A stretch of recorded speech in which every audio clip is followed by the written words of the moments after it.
A former police sergeant, sworn to protect and serve, stood at the center of a sinister plot that would shatter the lives of those closest to him. March 1, 2004, his third wife was found dead under mysterious circumstances. Barely 4 years later, his fourth wife, a young and ambitious woman, vanished without a trace.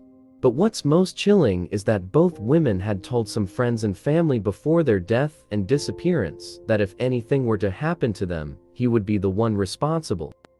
As the investigation unfolded, a dark web of secrets and lies began to surface, revealing a shocking truth about the man behind the badge. This is the story of Drew Peterson. Drew Peterson was born in Bolingbrook, Illinois, a suburb of Chicago, on January 5, 1954. He graduated in 1972 from Willowbrook High School in Villa Park, Illinois, where he ran cross-country. He joined the United States Army after graduation and briefly attended the College of DuPage in 1974 before moving to Falls Church, Virginia, to train as a military police officer. Peterson began his 30-year career with the local Bolingbrook police force in 1977. In 1978, he was assigned to the Metropolitan Area Narcotics Squad, and in 1979, just 2 years after joining the police force, he received a Police Officer of the Year award from the department. Peterson met his first wife, Carol Brown, in high school, and they attended his senior prom together. They got married in 1974, but divorced 6 years later after Brown learned about Peterson's infidelity. Together, they had 2 sons, Stephen Paul Peterson and Eric Drew Peterson. In 1982, Peterson married his second wife, Victoria Connolly. They operated a bar together in Romeoville. Connolly alleged a history of domestic violence during her 10-year marriage to Peterson, as did her daughter, who lived in the household until she turned 17. Victoria Connolly divorced Peterson after he started dating Kathleen Savio. Their divorce was finalized on February 18, 1992. Peterson married Kathleen Savio on May 3, 1992, just a few months after his divorce from Connolly. In the early stage of their marriage, friends and family members described Peterson as charming and charismatic, but his demeanor changed over time. He became possessive and jealous, often accusing Savio of infidelity and monitoring her every move. Drew Peterson and Kathleen Savio's marriage was marked by turmoil, control, and domestic violence. Peterson's behavior became increasingly controlling and abusive as the years went by. The couple's arguments often escalated into physical violence, with Peterson allegedly slapping, pushing, and choking Savio. In 1993, Savio filed a police report alleging that Peterson had threatened her with a knife and held her against her will. It was reported that between 2002 and 2004, police were called out to the Peterson house 18 times on domestic disturbance calls, but Peterson was never arrested once. In 2001, Peterson started dating 17-year-old hotel receptionist Stacy while Peterson was still married to Kathleen Savio. The couple lived at 6 Pheasant Chase Court in Bolingbrook, Illinois,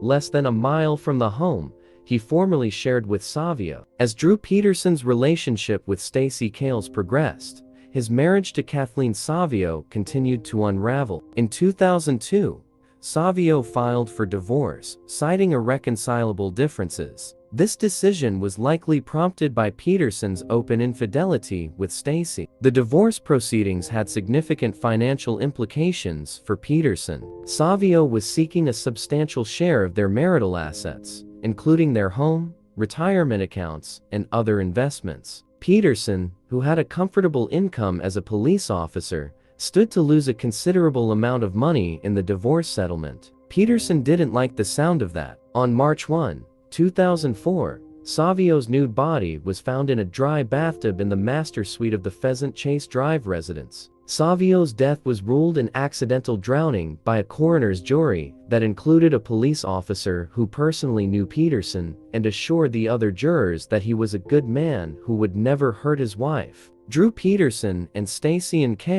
got married in 2003. At first, the marriage seemed like a fairy tale romance between a charming older man and his young, beautiful bride. However, friends and family members would later reveal that the relationship was troubled from the start. Stacy, who was 30 years younger than Peterson, was initially swept off her feet by his charm and charisma. But as time went on, she began to realize that she had made a terrible mistake. Peterson's controlling behavior, which had been a hallmark of his marriage to Kathleen, continued in his relationship with Stacy. He monitored her every move, restricting her access to friends and family, and even limiting her ability to leave the house. Stacy's family members would later report that she had become increasingly isolated and withdrawn, rarely leaving the house or speaking to anyone outside of the family. When she did venture out, Peterson would often accompany her, keeping a close eye on her interactions with others. Despite the controlling behavior, Stacy did manage to confide in a few close friends and family members about the troubles in her marriage. She told them about the emotional and psychological abuse she suffered at Peterson's hands, and even hinted at physical abuse. As the marriage wore on, Stacy's behavior became increasingly desperate. She began to make secret phone calls to friends and family, begging for help and advice on how to escape the marriage. She even went so far as to create a secret email account, using it to communicate with friends and family without Peterson's knowledge. Tragically, Stacy's attempts to escape the marriage ultimately proved unsuccessful. On October 28, 2007, Peterson reported Stacy missing to the police, claiming that she had left him for another man. However, his behavior in the days and weeks that followed raised suspicions among investigators and Stacy's family. Peterson seemed more concerned with managing the public's perception of him than with finding his missing wife. He granted numerous interviews to the media, portraying himself as a distraught and worried husband. However, those close to the investigation noted that he seemed overly rehearsed and calculating in his responses. As the search for Stacy continued, Peterson's behavior became increasingly bizarre. He would often show up at the police station, asking about the progress of the investigation, but also making comments that seemed designed to deflect attention from himself. Peterson's alibi for the time of Stacy's disappearance was shaky at best. He claimed to have been at home, sleeping, when Stacy left, but phone records and witness statements suggested that he may have been out and about during that time. Despite the mounting suspicions, Peterson maintained his composure, never once showing any genuine emotion or concern for Stacy's well-being. It was as if he was following a carefully scripted playbook, designed to manipulate public opinion and avoid suspicion. As the investigation continued, it became clear that Peterson's reaction to Stacy's disappearance was not that of a worried husband,